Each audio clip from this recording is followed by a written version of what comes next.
بسم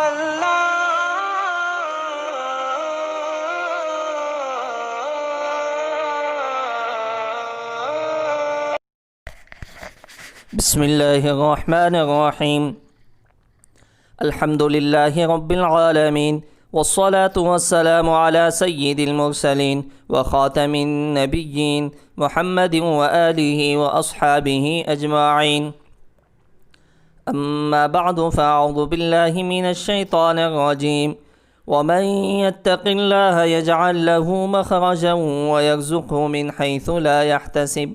صدق اللہ العظیم۔ معزز سامعین، ہم تمام سنتے ہیں، پڑھتے ہیں کہ تقویٰ جس کی زندگی میں آتا ہے اللہ تبارک و تعالیٰ اس کی مدد و نصرت کے لیے کیسے دروازے کھول دیتے ہیں، قدم قدم پر اس کی کیسی رہبری و رہنمائی فرماتے ہیں۔ اس کا اندازہ ہم نے بہت سنا، بہت پڑھا، بہت دیکھا ہے۔ سب سے پہلے اللہ تبارک و تعالیٰ سے ہم یہ دعا کریں کہ اللہ تبارک و تعالیٰ ہم تمام کو اپنا قرب نصیب فرمائے، اپنی نزدیکی نصیب فرمائے اور ہماری زندگیوں میں تقویٰ و طہارت پیدا فرمائے۔ معزز سامعین، تقویٰ کیا چیز ہے اس کو ہم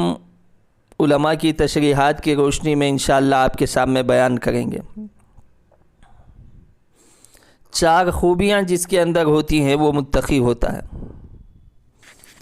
اس میں سب سے پہلی خوبی یہ ہے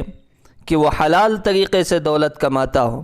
ناجائز اور حرام راستوں سے اپنا دامن بچاتا ہو، ایمانداری اور سچائی اس کا شعار ہو، جھوٹ دھوکہ دہی سے بچتا ہو، کاروبار میں، بزنس میں، تجارت میں گھاٹا ہو یا فائدہ، ہر حال میں وہ ناجائز چیزوں سے دور رہتا ہو اور اس یقین کے ساتھ اپنی محنت جاری رکھتا ہو جو میرے مقدر میں ہے وہ مجھ کو ضرور ملے گا اور اس سے زائد حاصل کرنے میں کبھی کامیاب نہیں ہو سکتا۔ جیسے کہ ایک روایت میں جناب محمد رسول اللہ صلی اللہ علیہ وسلم نے دنیا کے پیچھے بھاگنے والوں کو تنبیہ کی، فرمایا من كانت نیتہ طلب الدنیا جعل اللہ الفخر بین عینیہ وشتت علیہ امرہ ولا یأتیہ منہا الا ما کتب لہ۔ جس شخص کی نیت صرف اور صرف دنیا کمانے کی ہو، اللہ تبارک و تعالیٰ اس کی پیشانی پر فخر و فاقہ لکھ دیتا ہے، اس کا چین و سکون ختم کر دیتا ہے اور اس کے کاموں کو پھیلا دیتا ہے اور دنیا سے اس کو اتنا ہی ملتا ہے جتنا اس کے مقدر میں لکھ دیا جاتا ہے۔ اللہ ہم تمام کی حفاظت فرمائے۔ دوسری خوبی متقی آدمی کی یہ بیان کی گئی کہ صرف دولت کمانا ہی اس کا مقصد حیات نہ ہو، مقصد زندگی نہ ہو، بلکہ وہ مال و دولت کے ذریعے والدین، بھائی بہنوں، رشتہ داروں، پڑوسیوں، حاجت مندوں کے حقوق بھی ادا کرتا ہو اور یہ یقین رکھتا ہو کہ میرے مال سے بہت سے لوگوں کے حقوق جڑے ہوئے ہیں، خاص طور پر ضرورت مند رشتہ داروں کا بھرپور خیال رکھتے ہوئے ان کی مالی مدد سے کبھی غافل نہ ہوتا ہو، اپنی زبان سے کبھی ان کو طعنہ نہ دے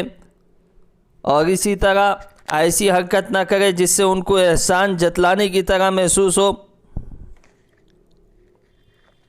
اور اسی طرح کبھی خالی رہنے کی صورت میں ان کا تعاون بند نہ کرے، بلکہ جہاں تک ممکن ہو سکے خاموشی سے، اخلاص کے ساتھ ان کی اعانت کرتا رہے، بلکہ یہ سمجھے اللہ نے مجھے جو مال دیا ہے وہ انہی کے طفیل اور برکت سے دیا ہے۔ حدیث پاک میں آتا ہے جناب محمد رسول اللہ صلی اللہ علیہ وسلم کے زمانے میں 2 صحابی تھے، یہ ایک صحت مند تھے، تندرست تھے، کام سے جڑے ہوئے تھے، اور دوسرے کمزور ہونے کی وجہ سے کچھ نہیں کر سکتے تھے۔ تو انہوں نے اپنے چھوٹے بھائی، اپنے دوسرے بھائی کے بارے میں شکایت کی، یہ کمزور ہیں، کچھ نہیں کماتے۔ تو آپ علیہ السلام نے جو جملہ فرمایا، معزز سامعین ہم تمام اپنے دلوں پر اس کو نقش کر لیں۔ آپ نے فرمایا تم کو رزق اسی کمزور بھائی کی وجہ سے دیا جا رہا ہے، یہ جملہ غور کرنے کا ہے۔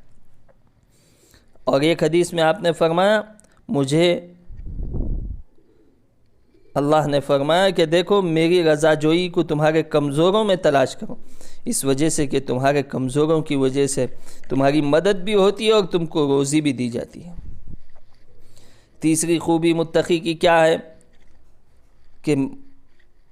مال و دولت کے نشے میں چور ہو کر محض نام و نمود کے لیے بے جا اسراف نہ کرے، دولت کی نمائش نہ کرے، اس کو بلا ضرورت پانی کی طرح نہ بہائے، شادی بیاہ کا موقع ہو یا دوسری تقاریب ہو، ہر موقع پر درمیانہ روی میانہ روی سے خرچ کرے،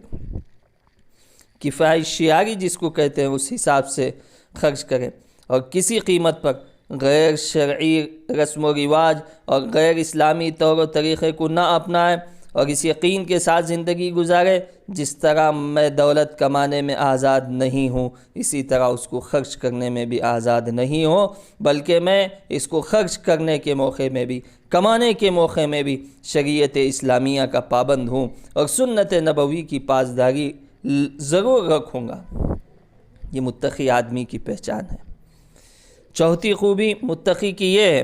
کہ مال و دولت کو اللہ کے راہ میں خرچ کرنے سے نہ اکتائے، زکوٰۃ کی ادائیگی کے علاوہ صدقہ و خیرات بھی کرتا رہے، اور یہ یقین رکھے کہ اللہ کے راستے میں دینے سے مال گھٹتا نہیں بڑھتا ہے، اور لینے دینے کی برکت سے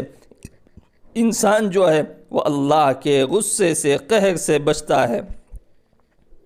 اور یہ یقین رکھے کہ اللہ تبارک و تعالیٰ 1 روپیہ خرچ کرنے کے بدلے میں قیامت کے دن 700 گنا یا اس سے زیادہ اجر و ثواب عطا کریں گے۔ گویا یہ شخص دنیا کی معمولی رقم صدقہ دے کر آخرت میں جنت کے لازوال خزانوں کا مالک بن سکتا ہے۔ تو جس شخص کے اندر یہ 4 خوبیاں ہوں گی وہ متقی کہلائے گا۔ اس کے لیے دولت نقصان نہیں بلکہ فائدے کی چیز ہوگی، اور ایسے دولت مندوں میں شامل ہو جائے گا جن کو اللہ رب العزت نے دونوں جہاں کی نعمتوں سے سرفراز فرمایا ہے۔ اللہ تعالیٰ سے دعا ہے کہ اللہ تبارک و تعالیٰ ہم تمام کی زندگیوں میں تقوی و طہارت پیدا فرمائے اور اس کے اسباب پیدا فرمائے۔ آمین۔ وآخر دعوانا ان الحمد للہ رب العالمین۔